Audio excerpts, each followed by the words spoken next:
sessions. We have two more exciting sessions and then our closing.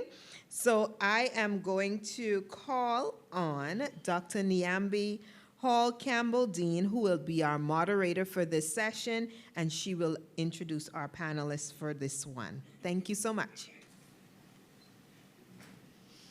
Good afternoon, everyone. Hope you enjoyed your lunch. So we are going to jump right into our panel for today. And we are going to start with Dr. Craig Smith. Craig Smith earned his PhD from the University of Florida in 2010. He is currently an associate professor of English Studies at the University of the Bahamas. His primary areas of scholarship are 20th century African American and Anglophone Caribbean studies, cultural studies, post-colonial theory, film, and gender studies. Dr. Smith is the founder of the Blue Flamingo Literary Festival, director of the University of the Bahamas Theater Company, as well as the co-founder of the annual Critical Caribbean Symposium series. Dr. Smith's current research focuses on representations of Black masculinities in literature and popular culture. His poetry has appeared in the anthology Caribbean Erotic, Poetry, Prose, and Essays, and his articles have been published in the Journal of West Indian Literature and Zoe International of Social Transformation. He will be presenting today on the Bahamian ethos, its relationship to empire. Please welcome Dr. Craig Smith. All right, good afternoon, everyone. So, for something completely different. All right, so we're going to start off with a short video clip, which doesn't count against my time, just so you know. And then I'll get into the paper. So while we prep the video, I'll just a few. So I know that there's a minister in the building, a pastor, a clergy person.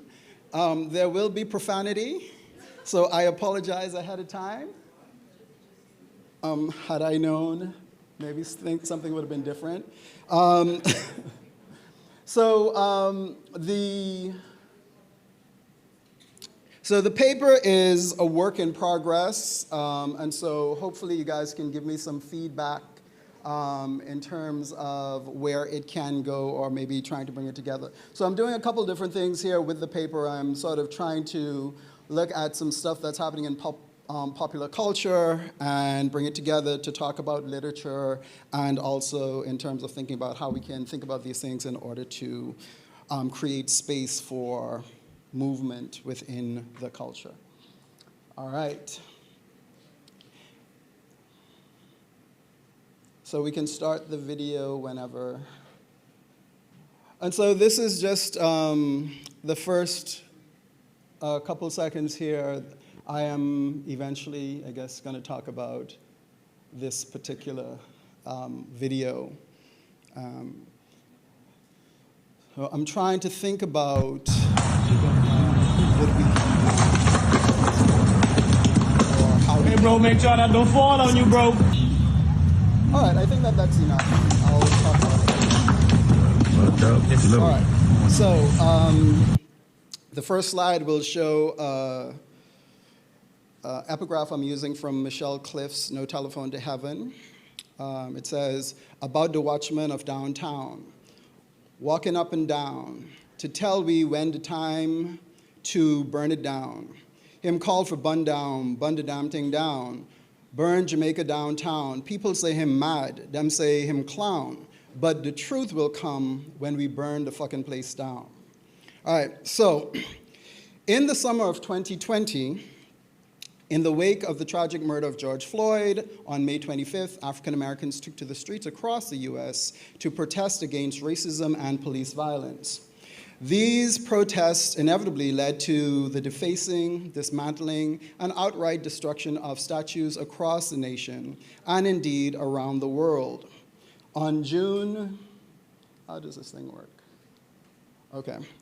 On June 24th, 2020, the New York Times published the article, How Statues Are Falling Around the World, in which they enumerated the many monuments across the globe that had been either removed by local governments or fallen by protesters. Richmond, Virginia, on June 9th, protesters toppled a Jefferson Davis statue and also tossed a statue of Christopher Columbus in the lake. St. Paul's, Minnesota, on June 10th, a bronze sculpture of Columbus was toppled outside the state capitol. Washington, D.C., on June 22nd, protesters tried to pull down a statue of President Andrew in Jackson Lafayette Park near the White House. In Kentucky, on June 13th, a statue of Jefferson Davis was removed from Capitol Rotunda. Dallas, Texas, a 12-foot-tall bronze statue of a Texas Ranger was removed. In England, on June 7th, protesters toppled a bronze statue of the 17th century slave trader, okay, these are just some of them, slave trader Edward Colson into Bristol Harbor. 2 days later, the statue of Robert Milligan outside of the Museum of London, Docklands, was removed by the local authorities.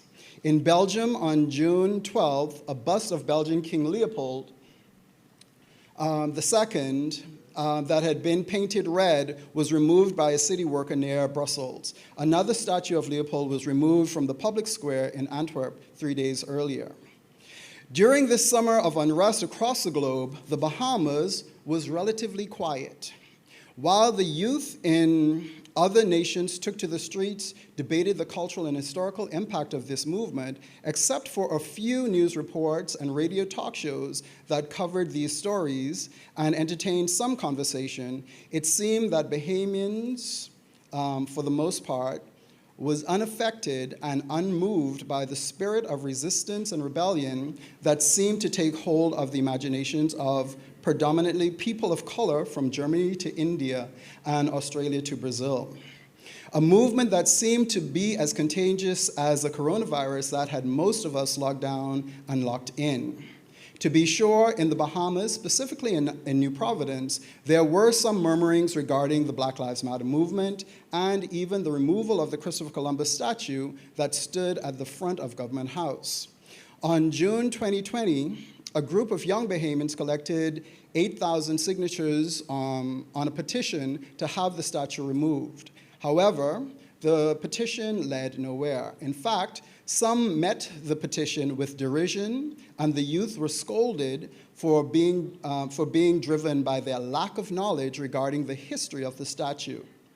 Bahamian historian Keith Tinker, for example, argued that the Columbus statue was a gift given to the benevolent abolitionist governor, Sir James Carmichael Smith, by Black Bahamians who raised money to have the statue built. The statue, according to Tinker, was supposed to be placed in the center of Parliament Square, but wealthy whites rejected the notion of a statue paid for by Black people being placed at the House of Parliament entrance. So the Columbus statue was moved to Government House, and the larger-than-life-size statue of Queen Victoria was placed in front of Parliament, where it still stands today. This version of history is contested, however, by Christopher Curry, who contends that Smith brought the statue into the country in 1832 and most likely paid for it himself, since there is no proof that Black Bahamians did.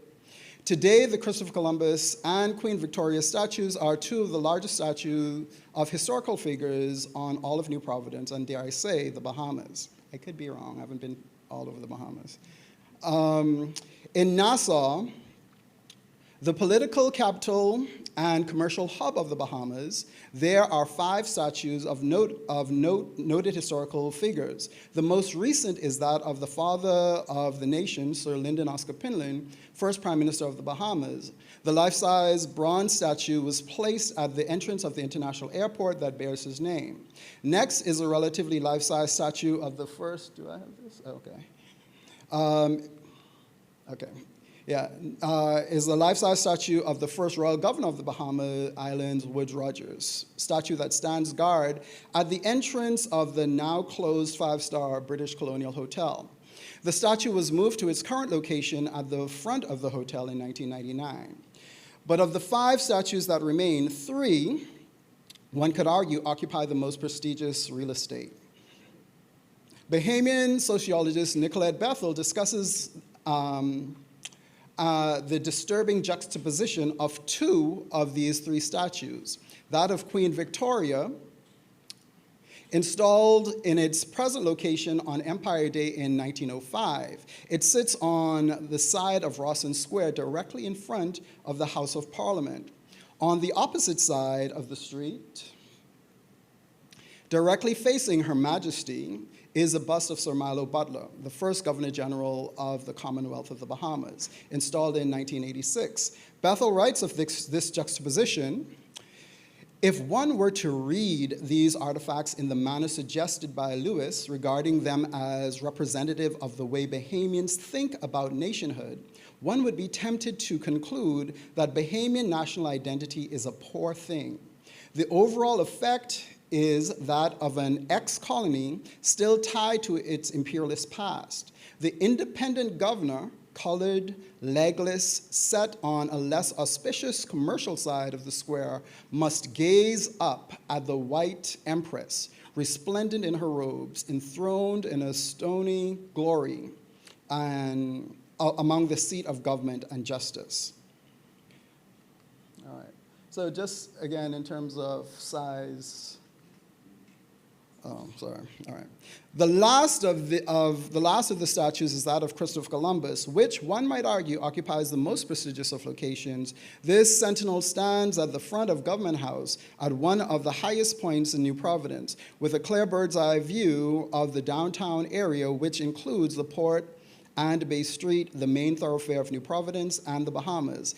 It is to Christopher Columbus' statue that I now turn my attention, in reference to the video that we saw to begin with. On October 9th, 2021, cellular phones across the Bahamian archipelago were abuzz with messages containing several videos and photos of an unnamed man who had single-handedly led an assault on the statue of Columbus. One of the longer videos, which was a little over 6 minutes long, begins at a distance away from the action. As the camera slowly zooms in, a man's voice is heard, and I had that video, I can't find it now, so you'll have to, let's go with this. 1492, this bitch so big, what in this? This statement is followed by several guttural screams. I bringing him down, followed by more screams. While he speaks, the man swings his sledgehammer at the 12-foot-tall statue of Christopher Columbus. This bitch so high. Come on, let's go, Bahamas. Let's fucking go. Let's go. As the nigga who Miles Monroe talk about. Let's motherfucking go. Let's go, Bahamas. Turning back to the statue, you's a bitch. A pussy fucking nigga you. Destroy this land. I come to take this bitch down. As this scene plays out, onlookers record the action and provide commentary. Some commenting that the unknown man will be arrested. Others encouraging him to put more effort into it. The man takes a break, begins to pace back and forth in front of the statue, swinging at the towering statue again, his attention seeming to alternate between the statue and the audience that is beginning to grow and that he knows is watching. He turns to the crowd. Y'all want to see more? Y'all want to see more? He then goes back to swinging at the statue, all while repeating, let's go, Bahamas. After several swings, he sits down to rest on a low wall, his legs spread, his body slumped over, elbows on his knees and his head low. He breathes heavily, more grunting than breathing, really. He seems to be thinking, unintentionally perhaps, bringing to mind the image of another well-known statue. The man then leaves his seat, places the sledgehammer atop the 6-foot base of the statue, walks to the back, then begins to climb the pedestal. Once he is on top, he has better access to the statue. He easily destroys the leg, then the right arm of the figure. He continues to chip away at the statue when he then turns to the gathering crowd. That's right, boy. We taking this back. That's right. I is Michael the Archangel, and I come to tell y'all, we gonna fuck this up. That's right, boy. Eyes who Miles Monroe dreamed about. Michael the Archangel, that's right.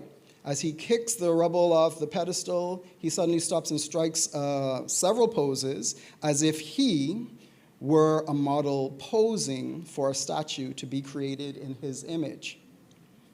His black body dwarfed by the giant alabaster figure, Michael gets back on to the task at hand. Another slab of the statue falls away, and an onlooker yells at him, "You're almost there, boy, almost there." Michael looks back in acknowledgement and then gets back to swinging. He seems to lose his balance and falls, jumps down off the pedestal. He begins pacing to the front of the statue again. He assures the crowd that he is not done. "Just give me a minute. I going back," he says. "Just a minute."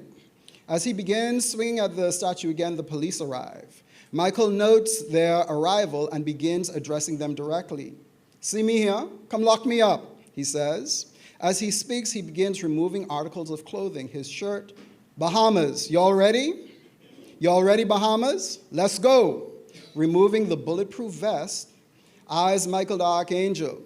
"Y'all gonna find out when the Illuminati come to pick me up. So hurry up, come lock me up, Bahamas. Y'all ready? Y'all ready, Bahamas?" Eyes the man Miles Monroe talk about. From the street, an onlooker yells, "Just let them take you, babe. Don't fight."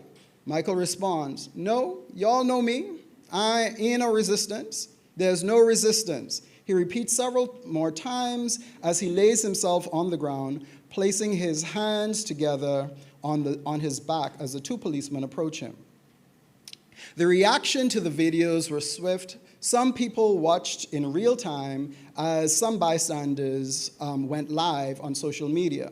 Others received WhatsApp messages shortly after the police arrived and subdued the young man. As the crowd who witnessed the incident in person seemed to be of two minds regarding Michael's actions, so too was the Bahamian public at large. Unsurprisingly, the attack on the statue led to numerous pundits who decried its sanctity and historical value, and denounced the lunacy of anyone who would dare engage or support such actions. Examples from WhatsApp, and these are just some of the. Speaker 1, "What a time. This is scary." Speaker 2, "Why is it scary? He's a legend. It's about time." Another example, "Columbus statue being destroyed in the Bahamas. I didn't want it there, but wanted it removed peaceably." Speaker 2, "I thought he was peaceful." Speaker 1, "No, one man who appeared disturbed in the head took it upon himself to hack the statue down." There's just a couple of them. All right. A post on Facebook read, "Breaking up the statue does not erase history, nor does moving it. History is what it was. We cannot change it, but we can learn from it. Now, today, the present will be history tomorrow, so let's have a new narrative for how we wish to be remembered." Ooh. Okay.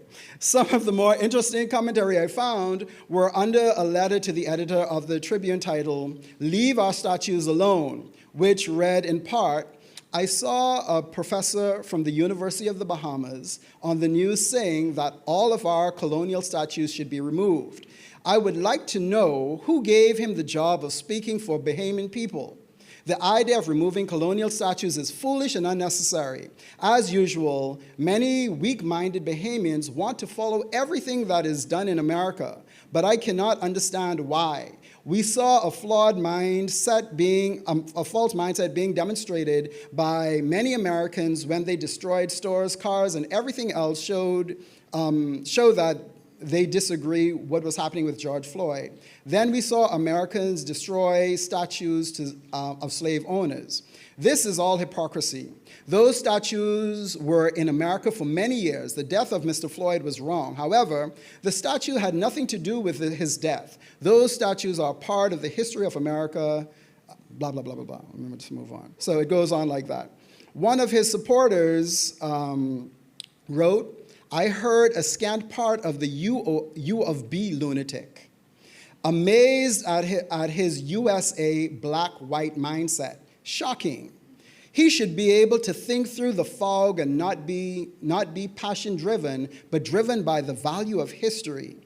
Guess he will call the destroyer of history a hero, then ask UB to erect his statue, making October 10th, 2021 a blasphemous hero day. Archangel Michael with bulletproof vest on for protection and no faith in God. Clever criminal.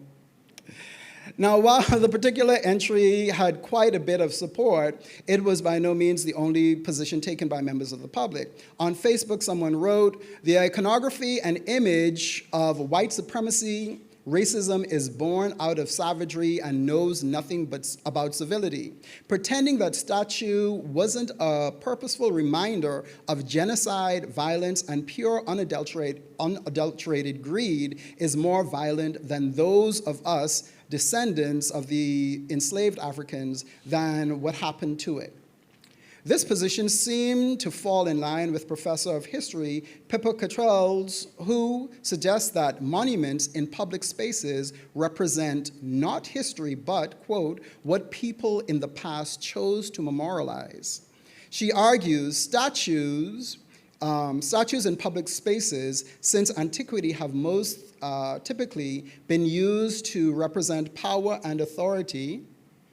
It is therefore no coincidence that many of the Confederate monuments that have proved so controversial in America in recent years were erected less to commemorate the US Civil War than to express the power relations of Jim Crow era decades later. For Cottrell, the notion that monuments and statues are simply an innocuous representation of history is a fallacy. She notes that heritage is always mediating a conversation between the past, not least the reasons why it was erected in the first place, and the present, dealing with its sometimes problematic legacies. In a June 2020 interview, art historian Erin Thompson suggests that destruction of statues is the norm and preservation is the exception. She argues that research shows one strategy of rebellion was knocking down a statue in 2700 BC. So it's not surprising that we are seeing people rebelling against ideas that are represented by those statues today. Whether Bahamians differed in opinions on whether the statue should be destroyed or not, everyone seemed to agree that Michael was either high, drunk, or just plain crazy. While Michael does engage in behaviors that could suggest that he might have been suffering from a mental break, specifically his identifying himself as Michael, the archangel, his claiming that Jesus and the Illuminati will come to rescue him, and later, as the police stood over him while he lay on the ground with his hands cuffed behind his back, and he began to thrust his hips into the ground while screaming in ecstasy, "I got juicer so deep, I love my country so much, I got juicer so deep." Okay. And on that note, all right.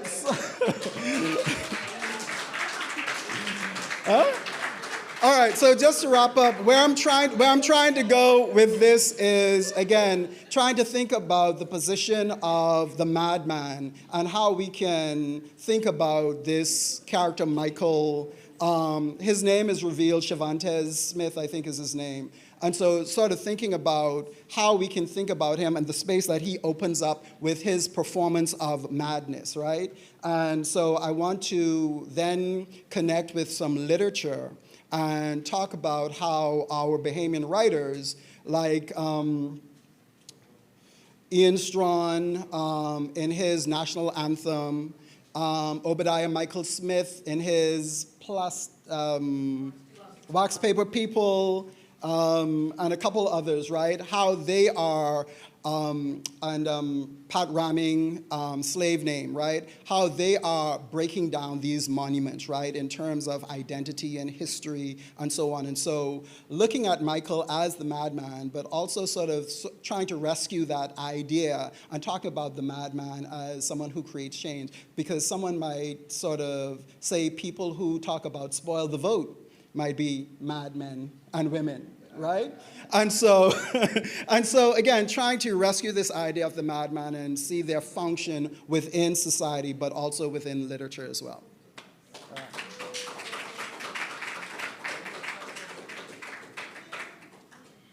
Thank you very much, Dr. Smith. Our next presenter is Tiffany A. Bain. No? Oh.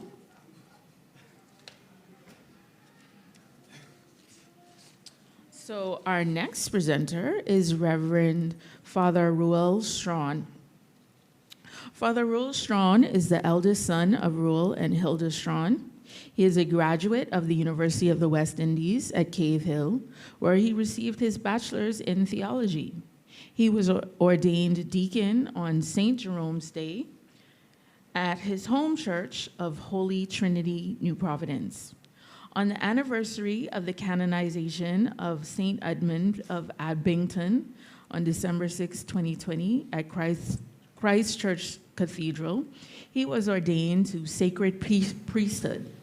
Since October 1st, 2019, he has been serving as the assistant curate at St. Agnes Anglican Church, Grantstown, New Providence. Father Strawn is currently pursuing a master's degree in Christian spirituality at the Cambridge Theological Federation. He is married to Paige Strawn. Let's welcome him. He is presenting on the Bahamian theological pilgrimage towards an identity-shaped theology and a decolonized pursuit of holiness in an independent Bahamas. Thank you so much. Oh, it's okay. Just before I begin, I want to give a bit of sort of background in terms of where this came from, in terms of the Bahamian theological pilgrimage. I was taught that I could bring my unique identity to bear on the way in which I exercise ministry, but it took a long time before I was taught that I can bring this unique identity to bear on the exercise of theology and theologizing. And so this really arises out of my own journey, in a sense, with Caribbean theology and a Bahamian outlook on theology. So a lot of the background has been given a bit already at the conference about the history of the Bahamas and the history of the Caribbean, European expansion and settlement and rivalry, and how this brought the introduction of the Christian religion, and how from the beginning these new religious realities erode indigenous culture and beliefs. And Christianity in the region for the theologian is a matter of seeing religious history as being linked to Caribbean experience and identity, the bringing together of European Christianity and traditional African religiosity, and this bringing together of religious histories as well as approaches. And I want to suggest it is out of such a context that the quest for a genuine Caribbean outlook on theology or Bahamian outlook on theology arises. And I think very crucial to this is an understanding of contextual theology and seeing a contextual context as insight, and an understanding that the contextualizing experiences actually shape certain patterns of theology and the way in which theology is done. And actually, it is a matter of taking up a particular contextualized perspective as a source of theological understanding. And I want to say here as well that I'm not arguing that there is any context-free theology, but I'm saying that contextual theology does a particular thing that is very important.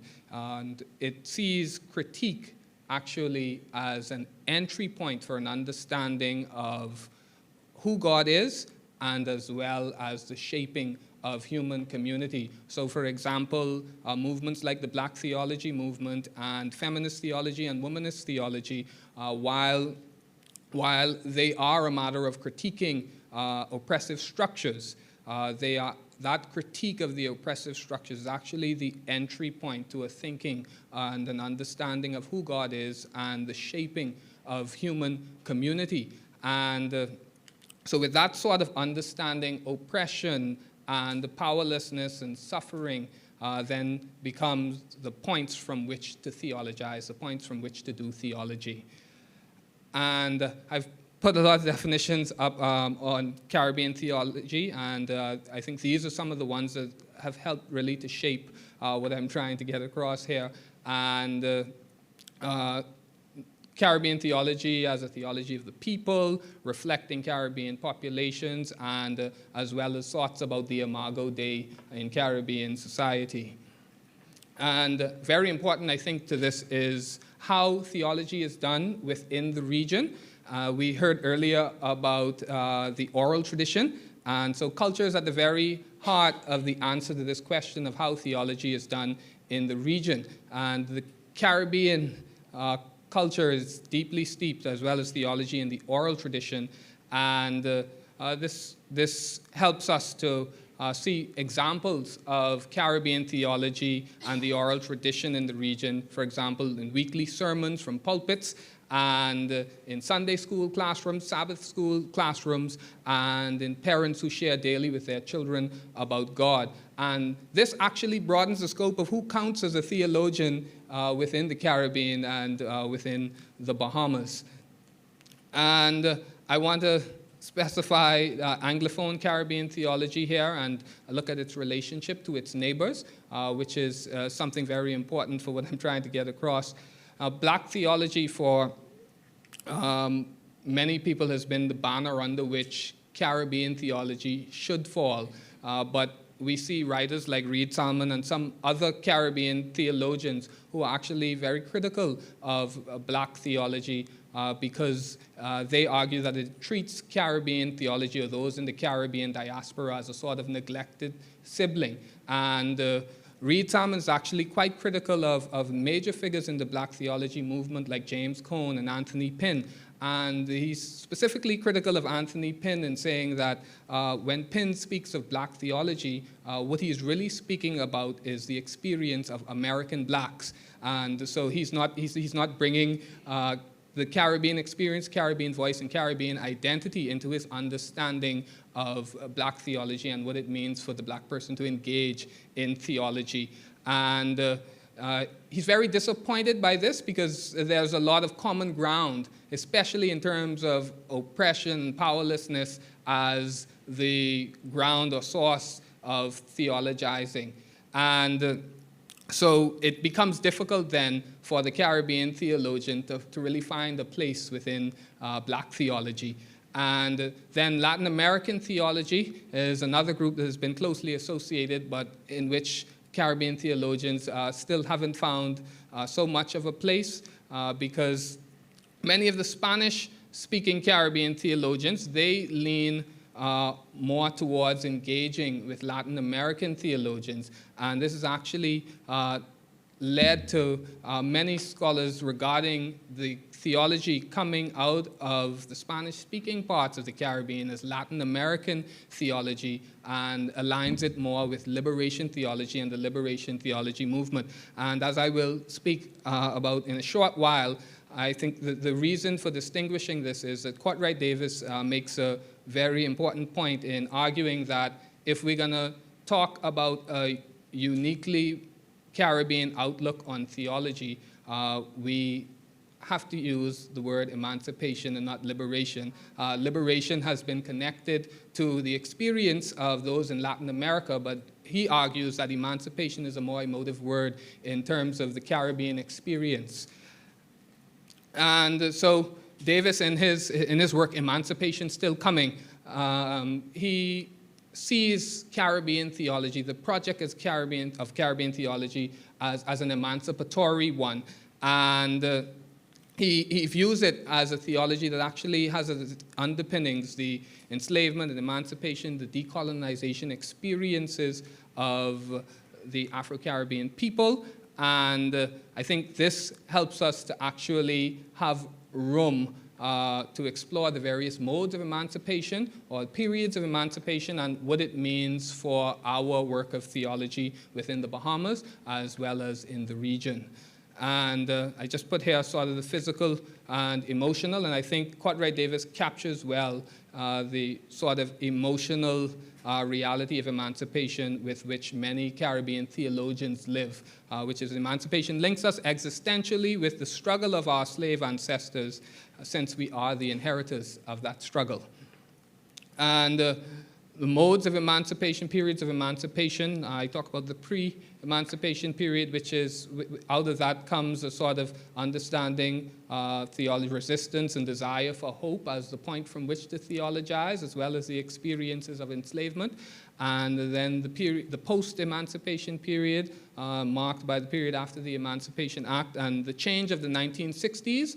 I think the change of the 1960s is a very important one when it comes to the work of theology in the Bahamas and in the wider Caribbean, because this is when the Caribbean theologians argue that along with sort of the colonial empire coming down and Caribbean countries and nations becoming independent, also we see something happening at the local church level with the indigenization of the local churches. For example, with the Anglican Church, which I'm a part, we see in 1972 Bishop Michael Eldon coming as the first Bahamian diocesan bishop of the Diocese of the Bahamas and the Turks and Caicos Islands. And so the theologians note that along these two things, go alongside one another, that the church as well was moving towards indigenization and enculturation at this point, and we still have a long, long way to go.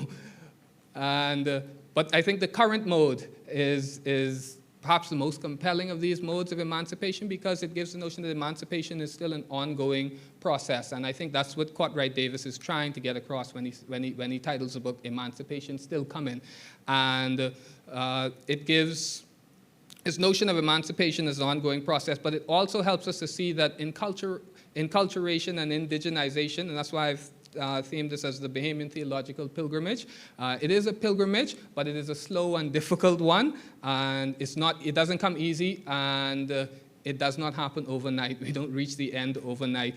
And in light of this, I think many ordinary people, they daily contemplate what it means to be free in our setting. And here I especially think of the imaginative work of some of the local artists and some of our local musicians. And here I think about Phil Stubbs and the song Stress, and how he begins with this lady who I think has these 5 children, and she's really stressed, and I think she says that she would like to fly, like the birds up in the sky. And so I think that the emancipating message has been captured well by some of our local artists and musicians. And the quest, though, is for balance and the dialogue. One of the challenges with the oral tradition in the Caribbean is that it is limited.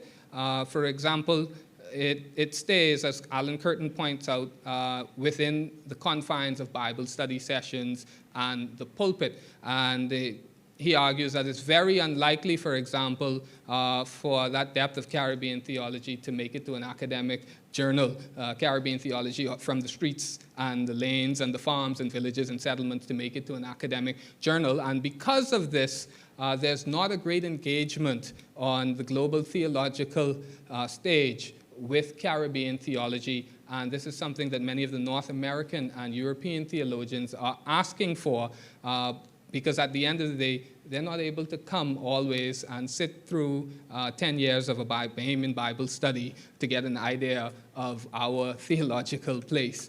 And I think that the task is one, to maintain the oral tradition, to acknowledge that is the way in which we do theology and have done theology here, but also to understand that if we want to be in greater engagement and dialogue with theologians in North America and Europe and the rest of the world, that we have to publish and we have to put out on the world stage for engagement. And I highlight this because I think that the Bahamas and the Caribbean in particular have a lot to contribute theologically to the global community. And I say that there is potential to enlighten the global community. And I say potential because in many ways, when it comes to Caribbean theology and a Bahamian outlook on theology, we are still at the stage of laying a foundation. And I think that it is a good time for us to explore the ways in which the voice and expression of the people can come to bear on the work of theology, and how we can look at developing a Bahamian or a Caribbean theological identity, and one that is meaningful and connects with the lived everyday experiences of our people. And I think that it must also bear in mind that we ought not throw away the traditional tools of theology. So, for example, what black theologians like James Cone does, he doesn't throw away, for example, the work of Karl Barth, but he uses it, the theological tools, to shape his own theological endeavor. And it's really a matter of him connecting faith and identity. And in laying blocks on this foundation, I argue that we must be careful how we build, because the colonizing effects of Western theology still remain with us. And so we must seek not to be dependent on Western theology and what Western theology has handed to us. And the whole project of an emancipatory theology for the Christian people, we could see it as a rising out of an emancipatory faith, an emancipatory theology grounded in an emancipatory faith. And here I want to speak a bit about from scraps to delicacy, and I use a bit of Sarah Lawson Welch, who speaks about the one-pot meal, which has been common across the Caribbean, which originated in the enslaved using the little sort of provisions that they had to put into one pot. And I call this, well, my mother refers to this one-pot meal. I grew up with it as the what-if meal. What if I throw some pumpkin in this pot? What if I throw some potatoes? What if I throw, let's see what comes out of this. And I argue here that a similar thing ought to be done with Caribbean theology. Many of the one-pot meals and the what-if meals started as one-pot and what-if meals, but they actually became delicacies and actually now out of the reach of some of the ordinary people. And so I think that the work of theology is one of using the theological scraps and turning these theological scraps to delicacies within our region. Future hope. Here, I think that in the Bahamas, I want to bring this to a local setting now, to the Bahamas and to our own Christian Council. And I know that many in the religious community may say that, well, the Christian Council does not exist for this purpose, but I think that there needs to be a greater committed effort to encourage and support theological education as well as academic theology in the Bahamas. And I think the World Council of Churches in highlighting the mission of the Bahamas Christian Council notes that the Christian Council is here to witness. And I think if the Christian Council is going to be here to witness, then we must encourage that witness through an emancipatory theology on a global stage and encourage Bahamian theologians in this effort. And I think finally, for those Christian traditions within the country who have in their tradition the celebration of local holy people, I think that it is important that we come to a place where we can celebrate and where we can venerate local holy people. And this is something that many in Latin America have done with shrines and churches and feast days dedicated to local saints and local martyrs. And I argue here that there's a feast in the Anglican Church that we have, this Caribbean saints and martyrs of the Caribbean. And it's one of the weirdest feasts that we celebrate in the year because nobody ever names them, nobody ever puts a face to them, nobody ever shares anything that they write. We just say that we celebrate the saints and martyrs of the Caribbean on this day, and we say a prayer, and we go on. But I think that we do more, perhaps, to kill the memory of the holy people of the Bahamas than those who originally sought to kill them by not remembering them. And this creates room for the prospect of a local calendar of holy people by the churches who have this as a part of their polity and tradition. And I think that in this effort, we can bring the emancipating message of the local artists that I spoke about earlier to bear on this project, as we see in this room here. And this is something that some of the local churches have done, and I will show a bit of that from my own experience currently working at St. Agnes. And we have stained glass windows depicting local saints who are recognized by the community in and around St. Agnes in the stained glass windows in church. And I think this is a very important effort, not only to change in the Caribbean the image that people have of the God they serve, but also to change the image that they have of one another. When Caribbean people, when Bahamian children sit in churches and to see Bishop Michael Eldon and Bishop Donald Knowles and Canon George Pyfrom and Canon Milton Cooper in stained glass windows, there is a deep connection there, and it also affirms the identity and affirms the witness of the local holy people in our context. And I think to continue to look towards European saints and North America, it's a good thing to continue to celebrate all the saints, but I think to look only to them as sources of inspiration and to look only to their writings is to do a disservice to the Caribbean project of emancipation. And so I end by saying that the pilgrimage continues, and the work of the Bahamian theologian and the Caribbean theologian now is to continue to allow Caribbean identity, Bahamian identity, to shape the kind of theology coming out of the region. And in such an effort, Caribbean theology and Bahamian theology then has the potential to actually be Caribbean theology. Thank you.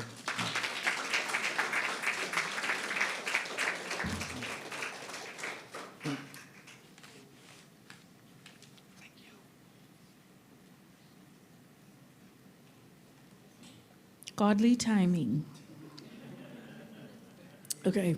Our next presenter is Tiffany A. Bain.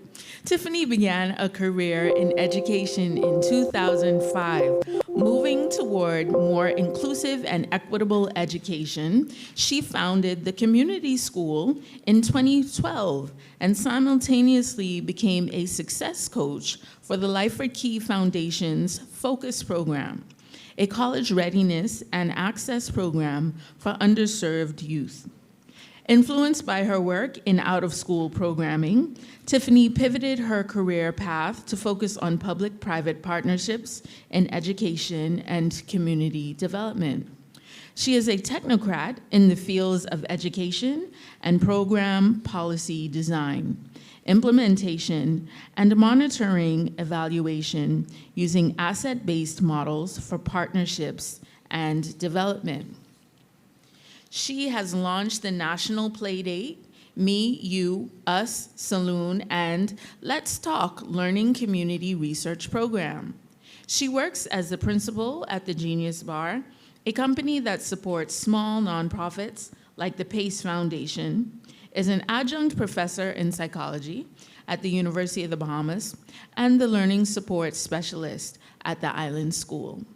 Her presentation is entitled Respectability and Progress, the Price of a Lost Voice in Education. Please welcome Tiffany Bain.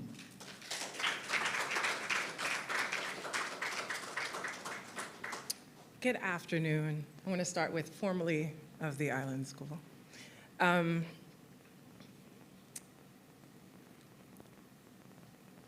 So it's funny that I start off with formally because that's kind of the context.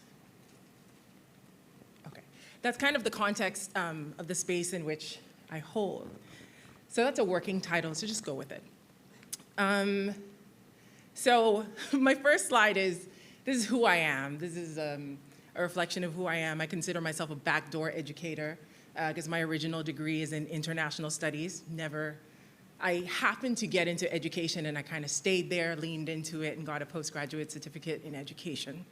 I am a curriculum and learning support specialist. I consider myself a carnivalista, so I thought, being here on this weekend was a real hater move. I am a program and policy design, monitoring, and implementation specialist, as Dr. Hall Campbell-Dean said. I'm a youth development professional. I focus on diversity, equity, and inclusion, particularly in education. I am an advocate of the Sans Pink Rattler being referred to as the Bahamian mimosa. Please follow me on this journey. And I'm a mom. So why is this page here? I'm talking about respectability. So the idea of credentialing feels a little necessary right now, and for me, it's a little tongue-in-cheek. So I don't have a personal sense of importance because these things mean very little to me, but when walking into a place where people don't know me, I realized in my journey that it's important for people to figure out how important I am and whether or not they should listen to me. I didn't know this until I started working in public-private partnerships and working in direct spaces where people would see the brown girl that would walk in with the white men and try to figure out why is she here? Because these are tables I would have never had an invitation to sit at.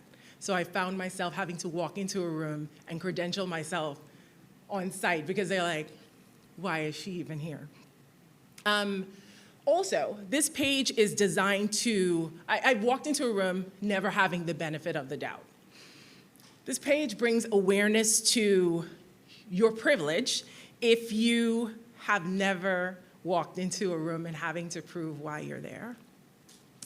It is also designed to bring to fore any personal biases you may have with any part of my identity. That's really essential right now. And it's also to highlight and introduce the idea of being an intersectional human as I exist as a Bahamian woman. Again, all of these things. All right, so this was my original abstract, and I promise you when I wrote it, I was completely committed to a systematic literature review. But like Keisha Ellis Hunt pointed out yesterday, I literally don't have nothing new to say. After more than 10 years of presenting on pedagogical range and pedagogical practices in the Bahamas, focusing on things like experiential education and applied learning with authentic assessments, like you teach math measurement, but you actually have to give the kids the ruler or a measuring tape or a measuring cup and let them go do it. Technological integration into classrooms so that you can have more differentiated learning in a regular classroom context. And talking about things like project-based learning or problem-based learning and inquiry-based learning, I am tired. So I was like, let's do this. Let's set this up like a reflection because I ain't got nothing new to say. So you guys are going to do some work because I'm going to ask you a series of rhetorical questions and just sit with them. Not all of them have answers, but they are just like launching points for conversation. All right, so I work in practice action research and also programs in education. So I set that up to say, I'm not just like talking about like going out in the world and just like doing things and throwing it up in the air and hoping it sticks.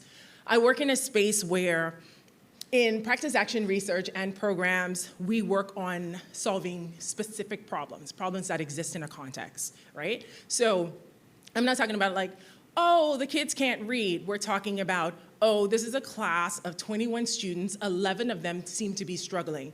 What do I need to know about this community of people in order to design an appropriate intervention for this group specifically? So when I talk about learning in context, I'm not talking about broad policy. I'm talking about like bespoke designed interventions and programs to solve specific problems. So it involves all of the steps. It's shorter than your like research cycle, but it involves all of the same steps, identifying the problem, doing the research behind like best practices and theories behind it, setting up a strategy, monitoring, evaluating, and sometimes there's a bit of a research cycle. So again, not just throwing things in the sky, there's an actual system to this process. All right, so my presentation is actually designed to highlight more of the need for this in our learning context. Because Ministry of Education designs broad policies, but in our smaller environments, we have the opportunity to make these learning experiences more bespoke. Learning experiences and interventions more bespoke. Okay, so let me tell you where we're starting, all right? So in the concept of the lost voice and respectability, a little bit of history of how schools have evolved. So I use the term factory schools, and factory schools have two looming themes behind them. They're actually interrelated, but depending on which side of the world you come from is what you mean by it. So one version of it is the Horace Mann model, which is the US-based model, and it's essentially schools like we know. It emerged in the 18th century. It's one where you start you start school at a specific age, you move through different grade levels, you learn very specific things. It's a predominantly rote model and has limitations in opportunities for creativity and diversity. So it's essentially school as we know it. Then there is the European version of it, which is what Horace Mann is actually based on. It's the Prussian school model. So during the Industrial Revolution, there is an argument about the chicken egg, which one started it. But during the Industrial Revolution, more families had money to send their kids to school because schools are mostly privatized. Wealthy people essentially sent their kids to school. The volume of people who now had the income to send their kids to school increased. Boom, there's a school model. Arguably, people say the Industrial Revolution identified the need for skill development, and schools were developed the way that they are. So it's kind of like an interconnected model. It doesn't really matter which comes first. There's kind of like a bottom line to it. The bottom line being schools kind of emerged in some sort of reciprocal relationship between the economic and social structures of a society, right? So Horace Mann specifically framed education as the social equalizer, attributing advancements in freedom and democracy to the structure of education. In the Prussian school model, they identified it as the relationship between human capital and skill development in an economy. At the end of the day, a country's economic and social structure is based on the factory model, essentially, loosely, and schools develop human capital for industry. Schools influenced and are influenced by society, the economy, and industry of a country. So in the time that we've established this structure, and I use the term we loosely because nobody who looked like me did this, the local system of education, can we really say that the schools of pedagogy that exist and methodology and even curriculum in this country reflect Bahamian social and economic needs? Again, rhetorical, just sit with it. Does it support our national identity? And even if we exclusively commodified our culture as a tourism-reliant economy, are we even developing those skills? Does it support our goals for democracy? Does it facilitate the socio-emotional and communication development needs that we want for our society? Does it support our human capital needs? Does it support cultural preservation? And if the answer to this is no, if we just threw all of it away, would that be so bad? And some people are like, absolutely not. And I'm going to tell you why you said that. So, one of the things that we have inherited in our policymaking in society is a deficits-based policy design, right? So it starts in Encomienda system. Goal, God, glory. It's why we're all here, It's the basis of European expansion. They're like, let's go to this place. Let's expand our territory. I heard they have things. Let's take them. They also have people. Let's command them. We'll turn them into what it is that we want them to be. Catholic Reformation doubles down on this. They're like, actually, what we're going to do is make more of them Jesus people, and we're going to give them schools so that we can just completely control their existence, right? And the basis of that is very specific. Something was wrong with these people. They need to be more like us. And that's the basis of the structure. Then the British enter the chat. They bring with them the influence of respectability. And most societies have structures of respectability, and it determines who is a good man and who is a good woman, and in the case of schools, who is a good student. These evolve over time, but the structures exist. Because there was a time where showing your ankles was taboo. So what is considered respectable has definitely evolved, but the structure still remains. And if you dare to think that respectability, our British stronghold on respectability doesn't exist, I dare you to ask amongst us in this room who thought pantyhose in the Bahamas ever made sense. Okay, so like I said, the rules, even in the British context, are discriminatory. But we have to stop and understand that which we have inherited, we were never even in the consideration of respectability. These structures were made for people, and we weren't even a part of the thought process for what is respectability. So none of this structure was ever designed for us, period. All right, so what is exactly a deficits-based perspective or policy? Like I said before, it is designed to fix people, right? Something is wrong with you. We have to go in and save these people because they cannot save themselves. They have these problems that must be fixed. That is the perspective, and that is the perspective that actually looms. I can tell you, I work in learning support, and the vast majority of my students do not have problems. They need diversity in pedagogical practices. They don't need to be fixed. So the alternate version of this is an assets or strengths-based design, which means that people can actually be empowered to solve their own problems.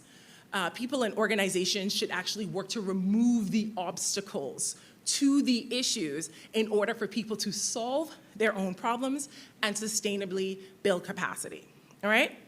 So we talk about things like in a deficits-based design, we dehumanize the problem, all right? So we say, this child can't read, but we're not considering there's cyclical illiteracy. So I take, for example, one of the responses to students not doing their work when they were working from home, when schools were remote, not considering how many households don't have literate adults, not considering how many households do not have access to technology or even electricity, not considering how many households use a tablet or device as some sort of babysitter.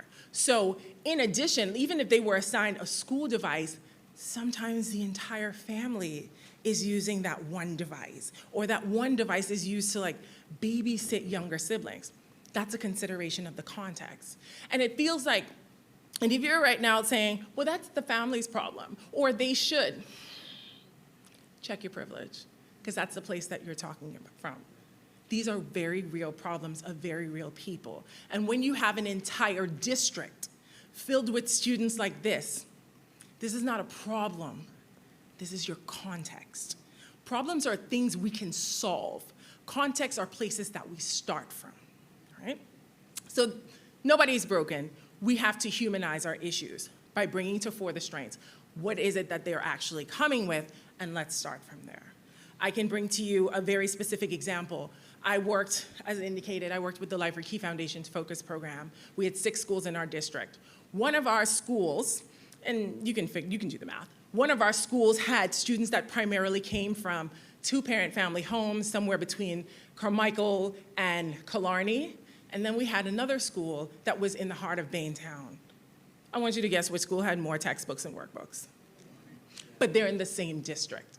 Very contextualized problems. All right. So this is where we have to stop and examine how our structures are actually built. All right, so this is where we are. This is our context. Our school system that we have is a primarily inherited structure, and we have the position like, if it ain't broke, don't fix it. Our schools are influenced by a deficit-based culture of fixing people, because something's wrong with anybody who is not a compliant student, like the student who's slightly disruptive. We know that the student who asks too many questions or is combative is considered a bad student, but we know historically the disruptors have always been the geniuses of society. And we have a social maintenance of what is good and what is acceptable, and have assigned value to these people. So I want you to reflect on a couple of things. What shapes how we determine what our children learn and how they learn it?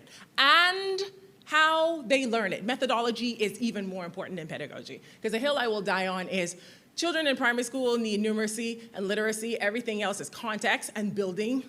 Literacy is built upon it. Hill I'm gonna die on. Who is our baseline learner? Like, what does that person look like? Where are they from? And how does our school serve our social and economic needs?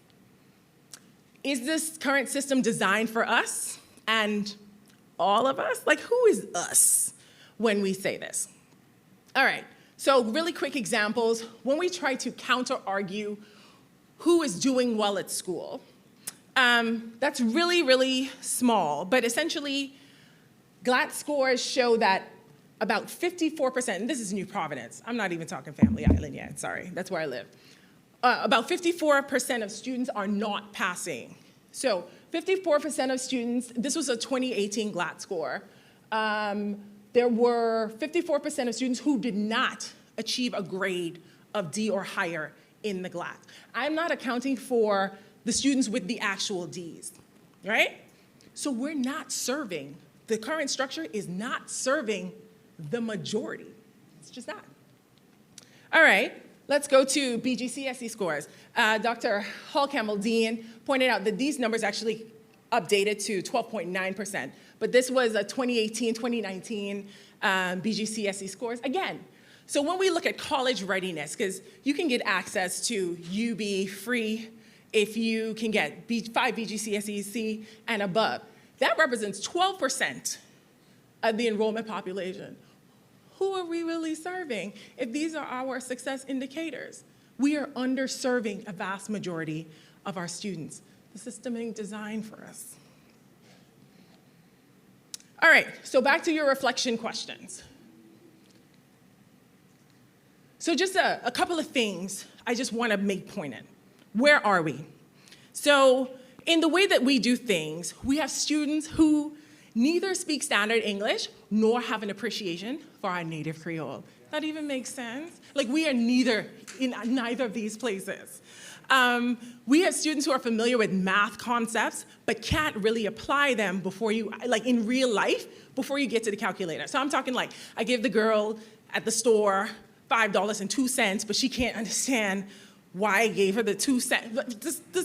She can't do that, right? Just regular out of high school. We have students who cannot appreciate or understand because we learn about social studies in a book. So they don't understand the social, environmental, and economic implications of anything like straw work or boat building or even Junkanoo construction or even drumming. Like, they don't have it. We're not doing any of these things. They don't even understand that there are ways that you can participate in capitalism. It doesn't have to be absolute. Again, Keisha Ellis Hunt talked about buying a boat. You know how many people actually live that way? Because you don't have to do the things where you acquire things that you have to have the job to pay for the things. There are other ways of living. We don't even tell them that. So where can we actually start? I want us to reflect on a couple of things. What does universal access to learning look like? how do we examine how uniforms look? And uniforms are a much better place now because I now see children wearing like tennis shoes. If you don't have the shirt, you could still come to school. So I will say this is an area of progress. I've seen us be a lot more relaxed about uniform. And we say like it's a universal thing, but some people just don't have it. Integrating Bahamian culture for real, into our learning process. Looking at our native language and valuing it. Let me tell you something. Our students start off English as a second language. Stop playing like it's not, please. Because we don't speak it, so it's not even a place where you can do like comparative language. Because they're not speaking it, we're not doing it. Let's stop doing that. And then I want us to move toward national agency and push past the fear of like doing this for ourselves. I want to close on this. I've worked for organizations where the people don't look like me. They only assign terms like rigor and structure to people who look like us. Like they doing what it needs to be done for themselves. And here we are seeking their validation where they just making it up as they go along and doing things that serve them, and we're not doing that for us. Let's just do that for us.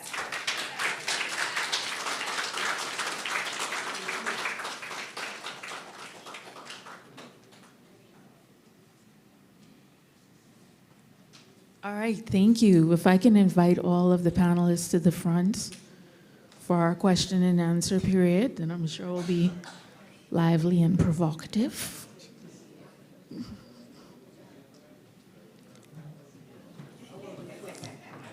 Do you have a mic, Dr. Strawn?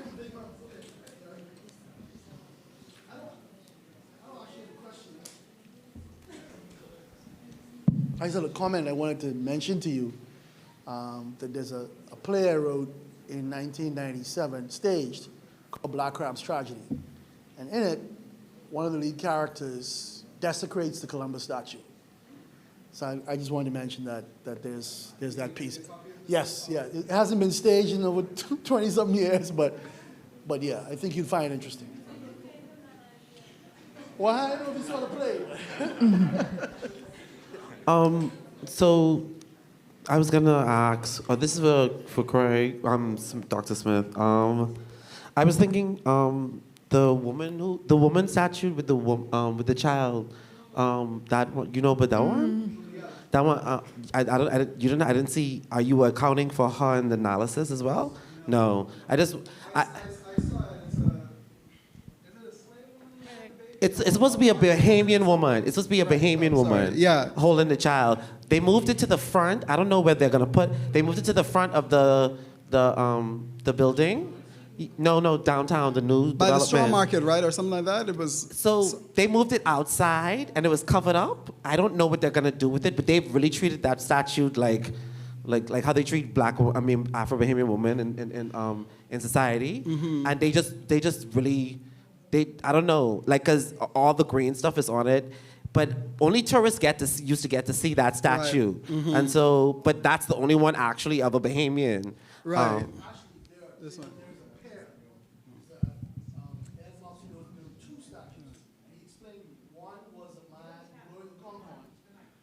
Sorry, there are actually two statues built at the same time. One was a man blowing a conch horn, and the woman is holding the baby and Right. That's it, for those of you who. actually looking out. Yeah. Oh, that's a different one then. Is it a different one? Maybe that's not the one I'm thinking of. If she's Oh. not holding her hand, so. This ain't the one y'all talking about? You're talking about? I think that's Okay, well, actually, I'm thinking of two different statues then. I'm actually speaking of two other buildings that were at, two other statues which were at Chumbe Village. One of a man on a boat where he was blowing a conch horn, and the other of a woman looking out, trying to see him in a distance. I'm sorry. Oh, okay. No, I wondered if that was something you were interested in, or maybe taking a look at. And then for Tiff, great presentation. I've been advocating, and maybe, I don't know, that Bahamian Creole English needs to be inside every school and should be taught alongside English, because our native tongue is BCE, or Bahamian dialect. There's no way of getting around it. But yeah.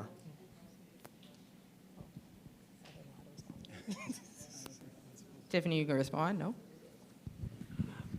I mean, I absolutely agree. I know I struggle particularly when students have assessments or they have to do reading tests, and they don't like pluralize. We don't naturally pluralize nouns. And I'm like, there's so many assessments, and I throw that in the air, throwing assessments in there that have inherent biases to the way that we speak. And our students we don't teach the level of awareness that like, this is actually not what we normally do, and kind of teach our students to code switch. There's an author, Chris Emdin, he has a book called For Black Folks Who Teach in the Hood and the Rest of Y'all Too. It's for white folks who teach in the hood and the rest of y'all too. There's a very version of that where like we have to teach our kids to code switch, but we have to first teach them like there is a language that you speak that is not the universal language, so that they don't speak in wrongness and that they can code switch between the sets of languages.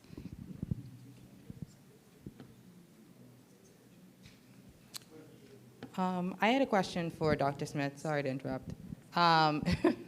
In terms of madmen who are agents of change, I think that's what you ended on. I was wondering, you mentioned something in regard to the 2020 protests that summer.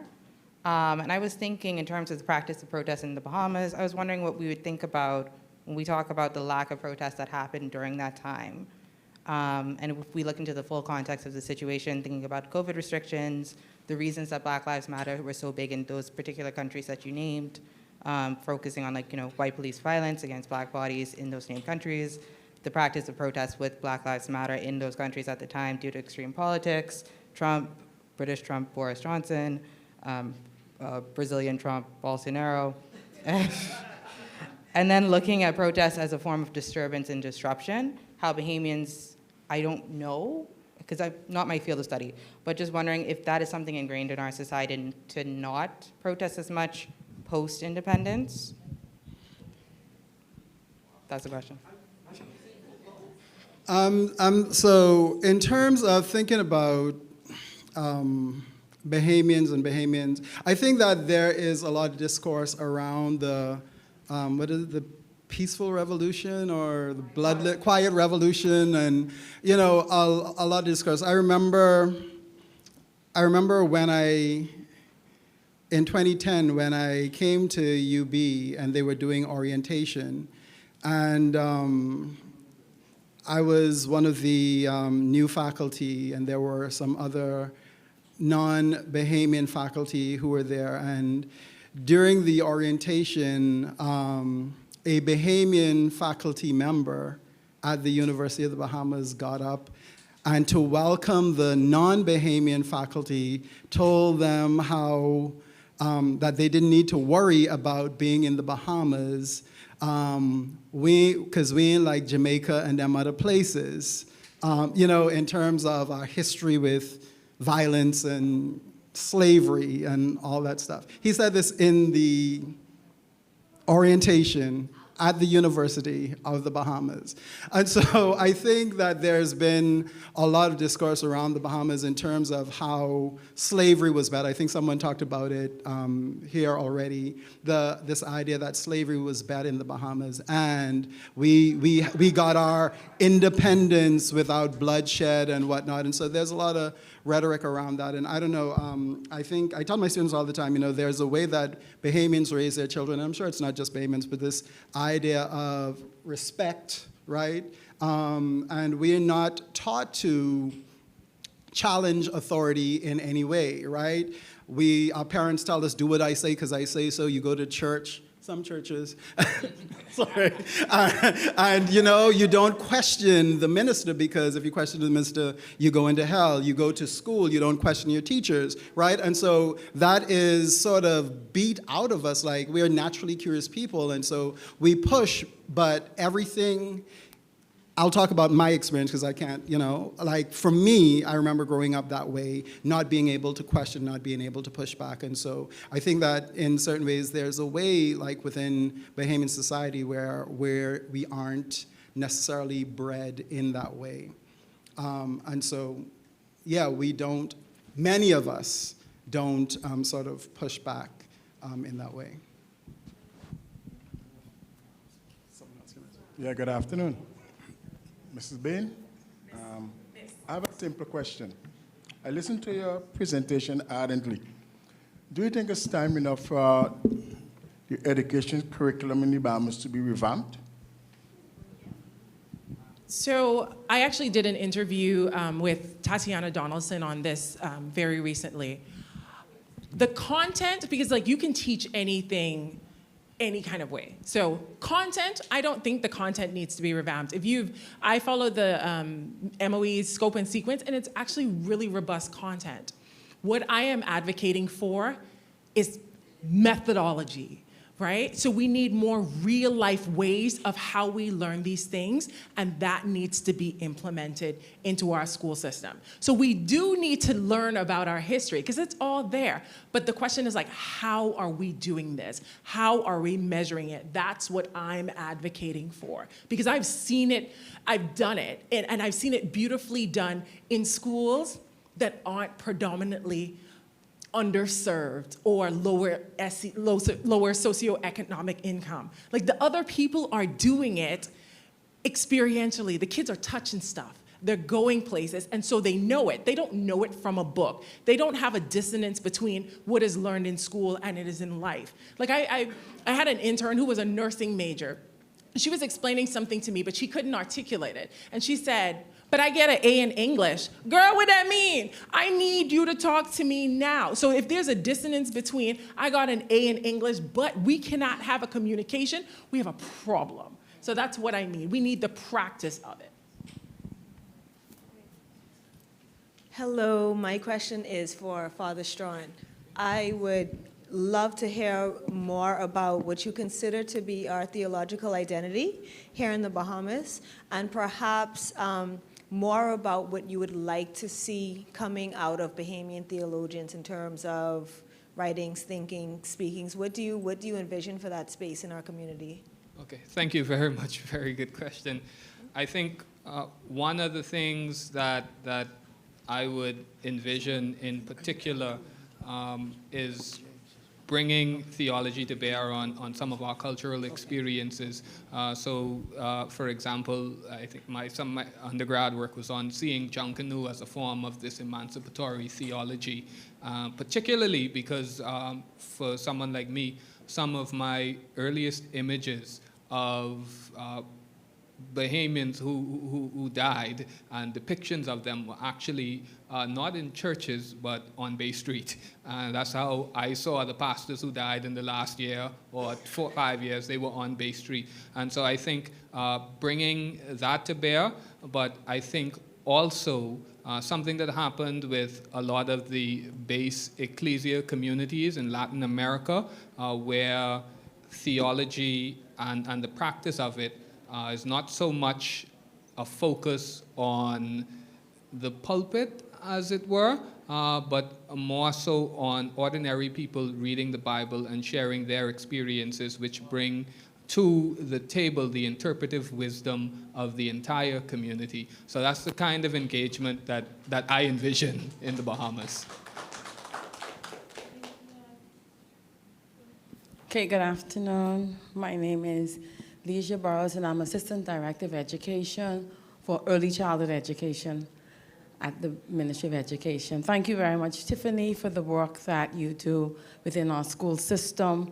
We are totally convinced that experiential learning, that project-based learning, that real-life experiences in the classroom, whether that classroom is with 3- and 4-year-olds with whom I work, or at the university level with pre-service teachers, that really and truly, that if the learning is not applied to real life, then its value has very little, or there's very little value for the student.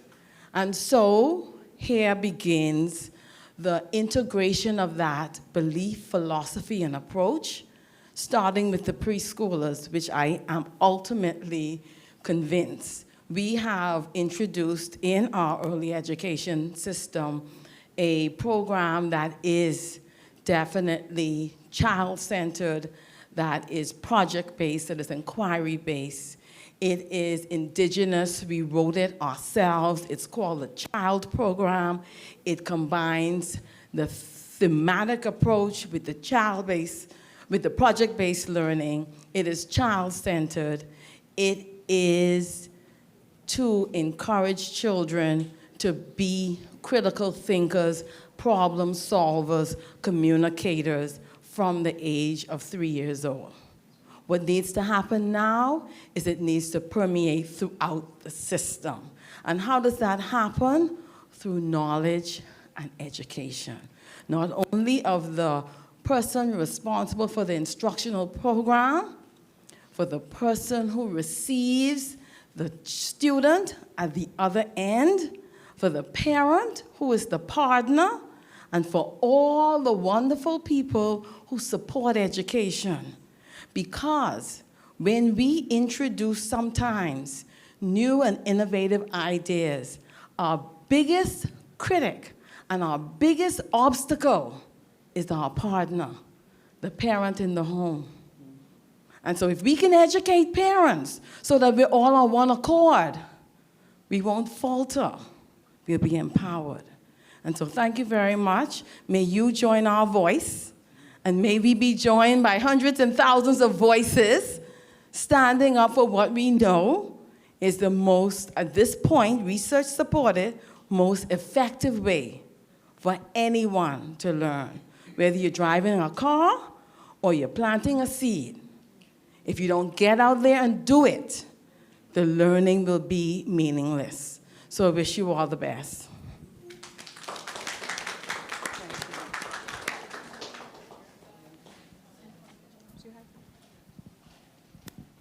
Yeah, this is a question for you. I found your presentation really interesting because I've been thinking for a long time about madness and ecstasy too. I'm writing, we may have some similar ideas going on in our heads, but one of the things I've always been fascinated with was with the term play crazy in the Bahamas.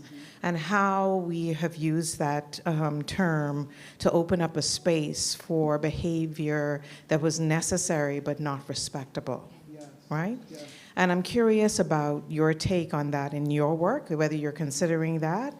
And I'm also reminded by the ways in which some formerly colonized people express madness. When I was growing up, my mother worked at Betelco. And on 2 occasions, she came home and she told me that, they had, 2 of her colleagues had become undone. And in both cases, they jumped up on tables and began singing Rule Britannia. Britannia ruled the waves.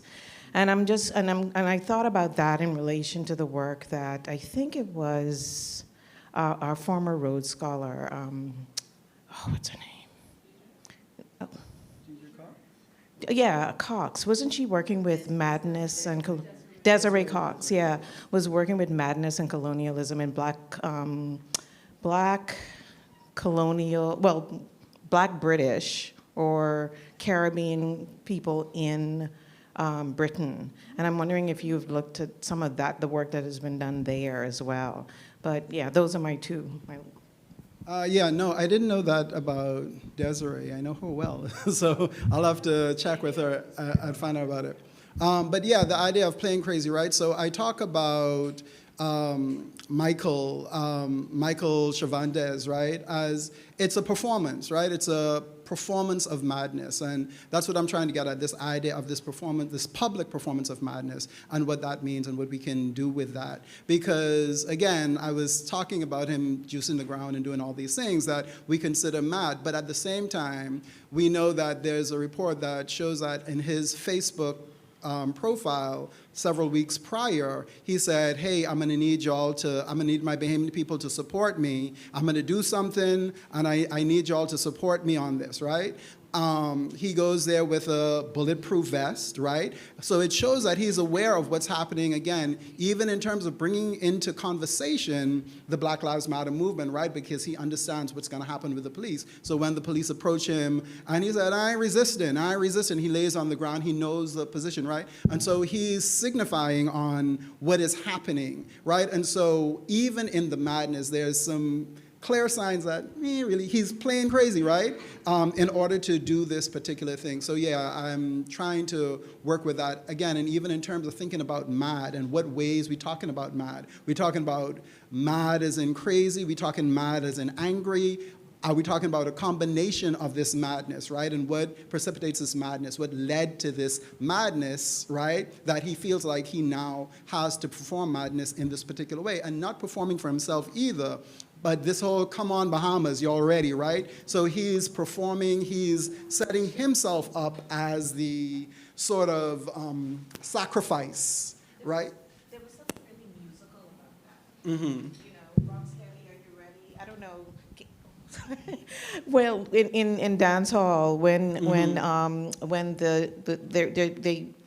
they start to call neighborhoods and Right. you know, Arima, A call you to ready? action, right? Yeah, Or exactly. call and response, But right? even as you were talking, I said, oh my goodness, that's the hook of a great song. You tell me you have a rap career? No. Maybe soca. but there is just something very musical. There was something very about the way, as you were saying what he was saying, and his sort of call and response, even ministerial, even in terms of the reference to call and response in the church. There was just some really interesting things happening, I think, in with language as you were reciting what he was saying to us. That I found really interesting, and I'm sure you'll go all the way with it. I'm gonna try. Okay. Greetings, everybody. This is a question for Father Strawn, and I want to reference something that Natino, has brought up over the past couple of days. What if queer people actually were everyday people, right? One of the. Can you stand up? Can I stand up? Yes. I know that LGBT people have had a fraught sort of relationship to the church over the years, and I grew up here. I've experienced that as well. And I wondered, I think the question that I'm asking is, how might emancipatory theology help us to expand the understanding of who the people are? And also, how might a more expansive, inclusive understanding of who the people are within emancipatory theology, how might that help to expand our notions or our understanding of God? I know it's a lot. But Thank you very, very much. And I think that embedded in emancipatory theology, at least the outlook of it that I have, is that it's a matter of bringing together all of the voices present in Caribbean society and within the Caribbean experience. And if all of those voices are able to come together and join in this interpretive process, then we have an occasion where we actually are giving full voice to the actual expression of the people within our region, but as well, at the same time, we're shaping human community through conversation and through dialogue and through diversity as well. And I think there are multiple and creative ways in which we can do this. And I think it is also a matter of all of those engaged in this interpretive process bringing their unique selves to bear on this experience of the way in which we do theology and how we can do theology. And it's also a matter of looking at the way in which we have done theology, and indeed looking at the way in which the church in our neck of the woods has facilitated this over the centuries. And particularly, I share sentiments of Dr. Smith, where I grew up in a setting where I didn't realize until I got to seminary that I could ask these sort of questions about God and about the relationship with God and human beings and about the world around. That was something that I was taught to hold off on.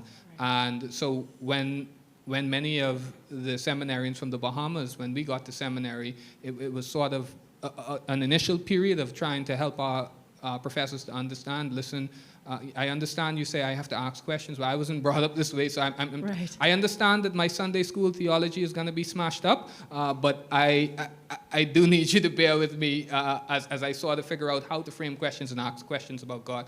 And so I think that more and more the church has a responsibility to gather together all of the unique voices in our community, bring them to the table, and to help all of us to understand that it's okay to question, it is okay to engage in a theological discussion. One of the things that I often share with my congregants at St. Agnes is that I find that in our society, a lot of people don't have a problem taking their minds with them to work. They don't have a problem taking their minds with them to school. They don't have a problem taking their minds with them in all of their family engagements and their recreational activities. But the minute they reach the church door, it's rest on the side until, of course, not the people in this room, but that's been my experience of ministry within the Bahamian context. So I think the church really has a responsibility, one that it should not shy away from, of encouraging everyone to be a part of the interpretive process within the Caribbean, and everyone to bring their thoughts about God and what the Imago Dei means within their context to bear. And I think in that way, we would be true to the project of decolonization and also true to the project of emancipatory theology. You just might get me to come back to church, so thank you.